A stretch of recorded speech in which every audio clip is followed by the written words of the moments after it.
Hello everyone!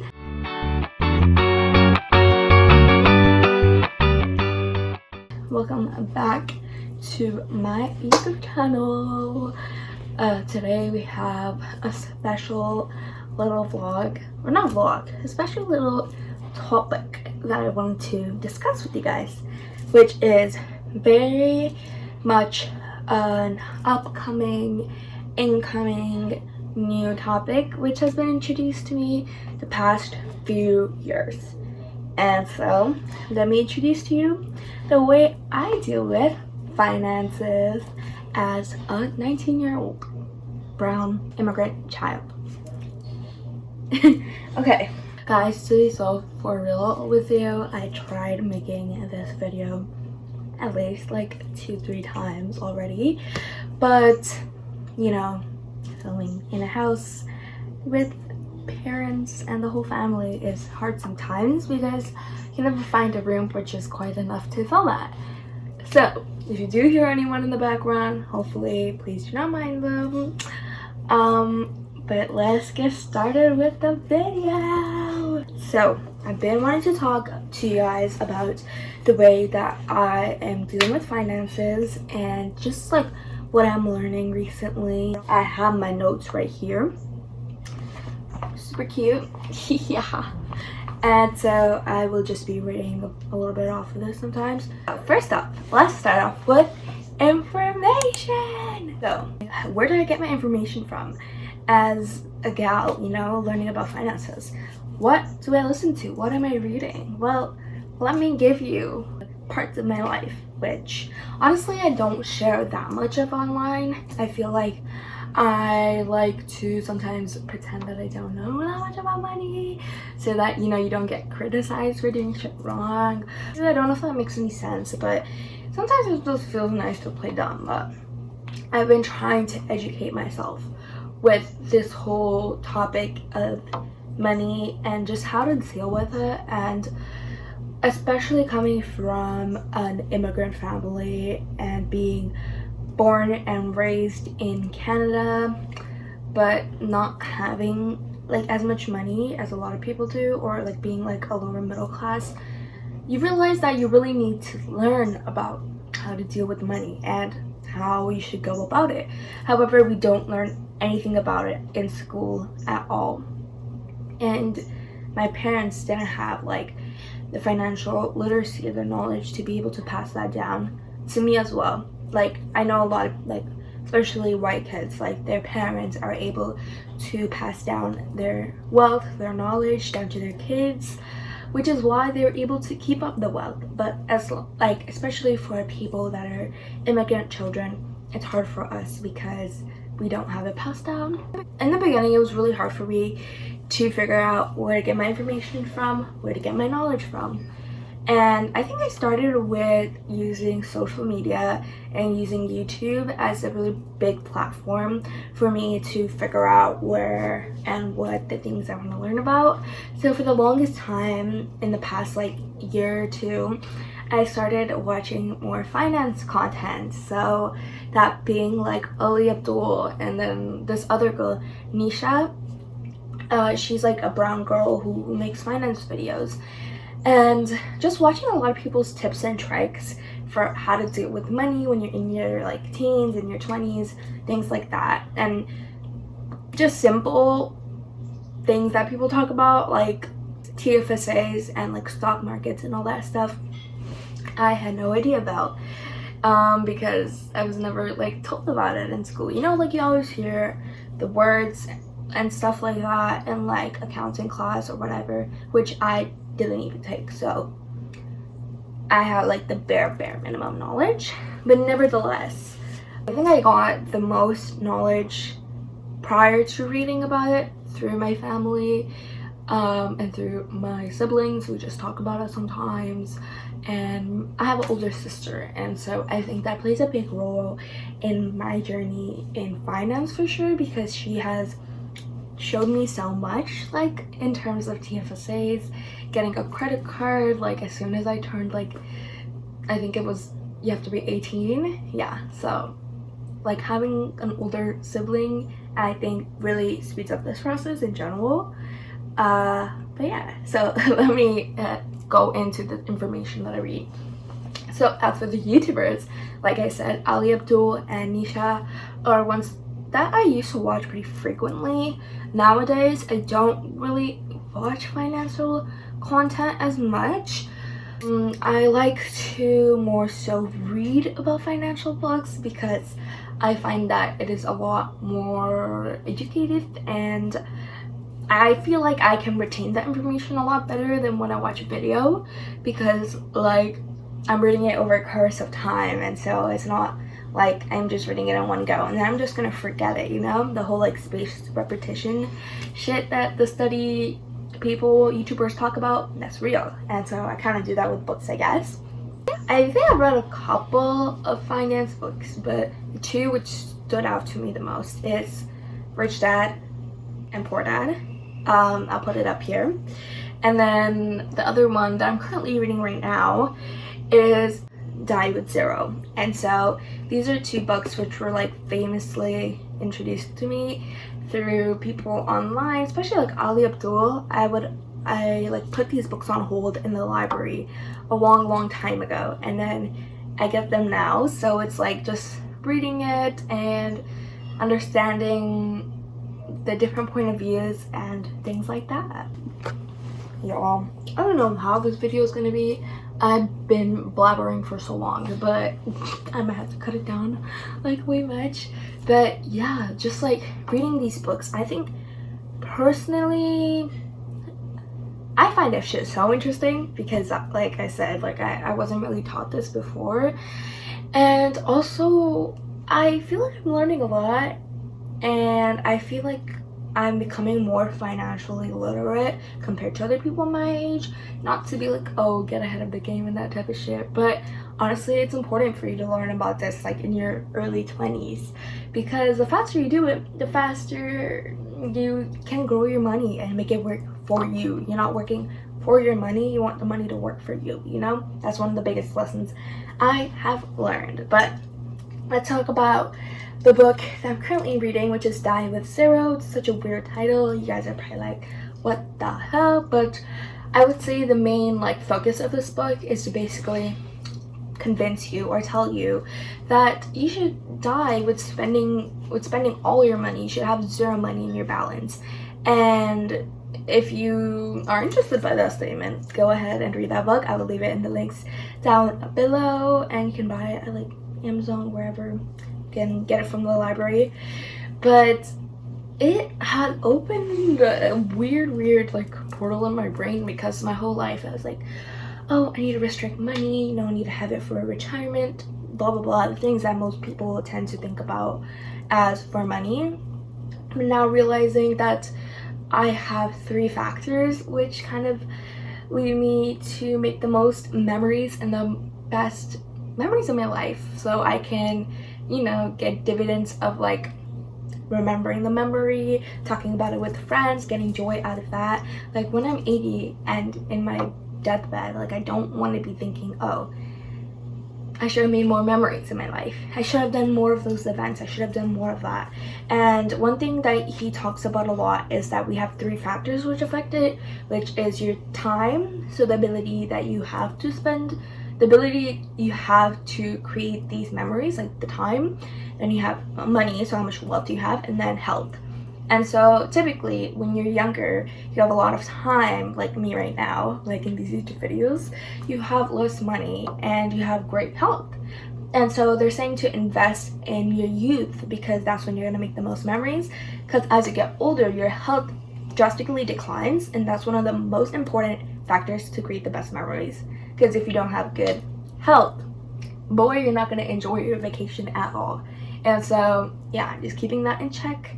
And to be honest, I really like this book because it helps me to spend more money on memories in my youth. And yeah, like next week, or I think by the time you guys are gonna watch this, I would be on cottage, or I would have already been on cottage with my friends, and it's just making these memories. Like, yeah, you may be losing money in this moment, but it's gonna pay you a lot more in terms of like memory interest in the future.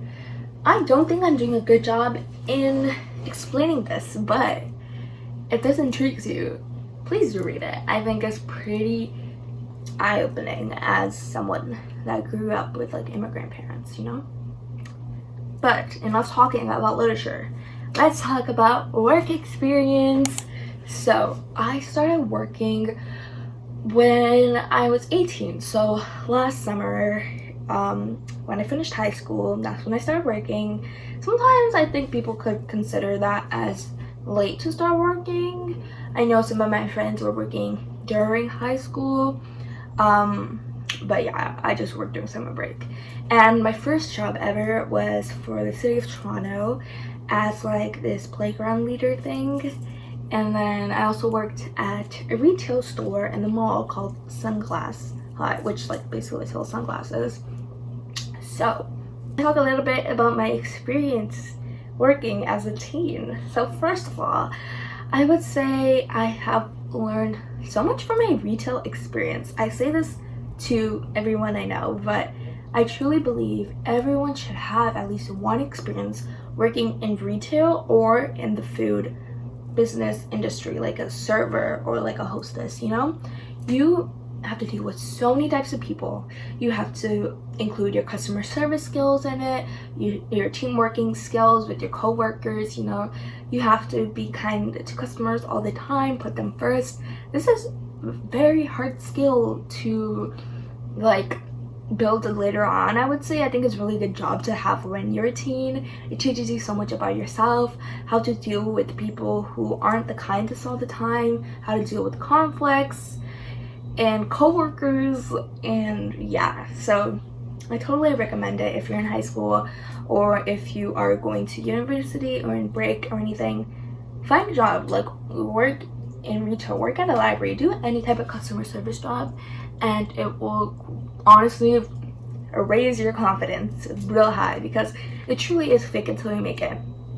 And I think a lot of the times going into working at the sunglass shop, I would be so anxious the day before. Like I remember opening up my shift for the first time so anxious, but then you know, you do it and then it builds your confidence, and half the time I'm like, hi, like how can I help you and stuff.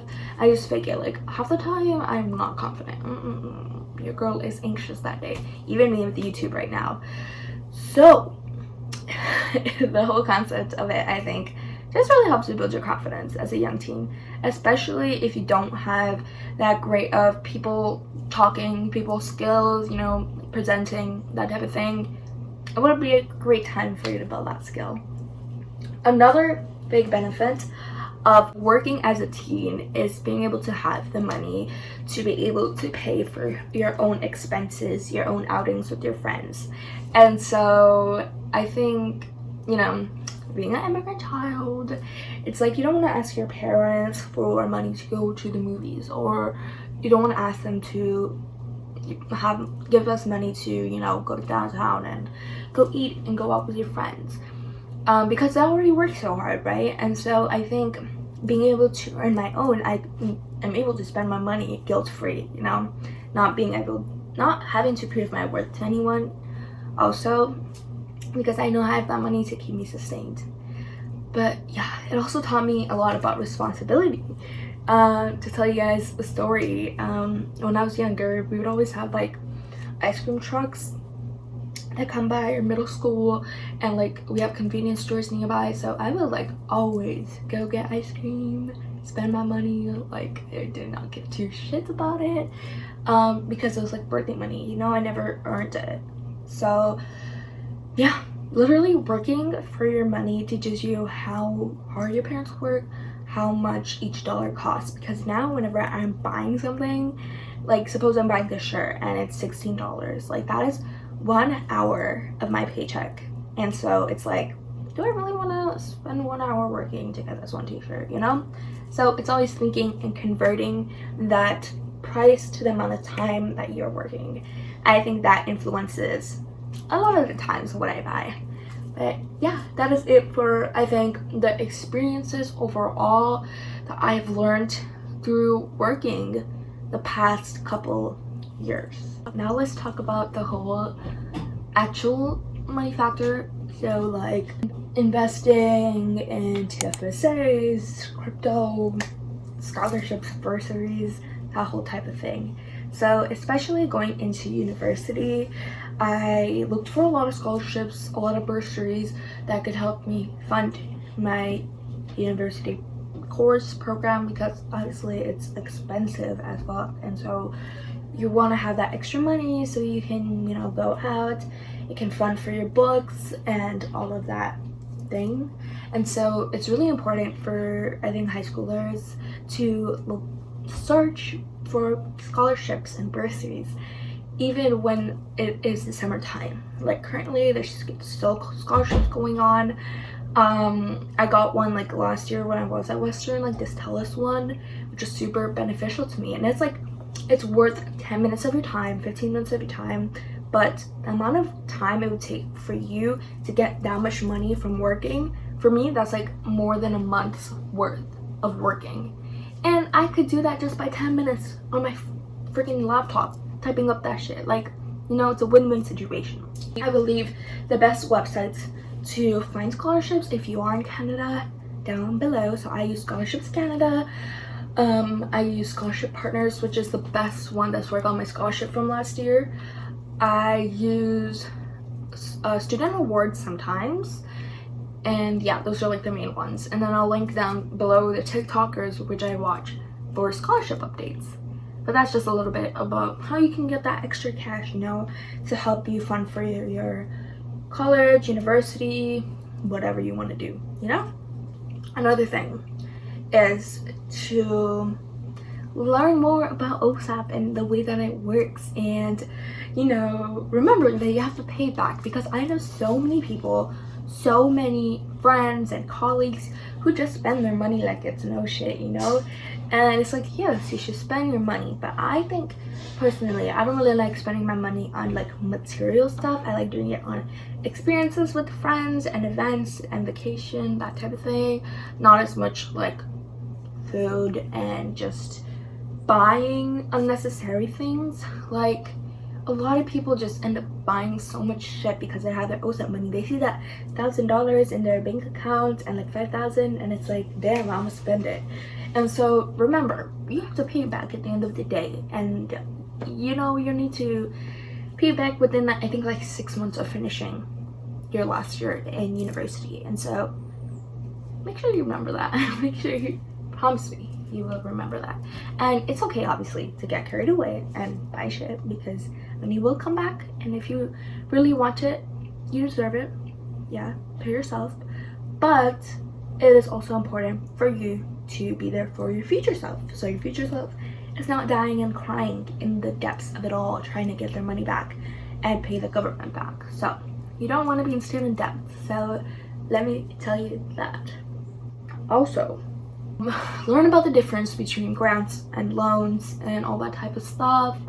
RESP, if your parents have put money in for you, make sure you ask them about that, and just try to learn a little bit more about the way that you're funding yourself, because, you know, it's like the whole idea of signing a piece of paper or signing like something, a legal document or a job or something like you see in movies, and then they use that against you because you never read that part.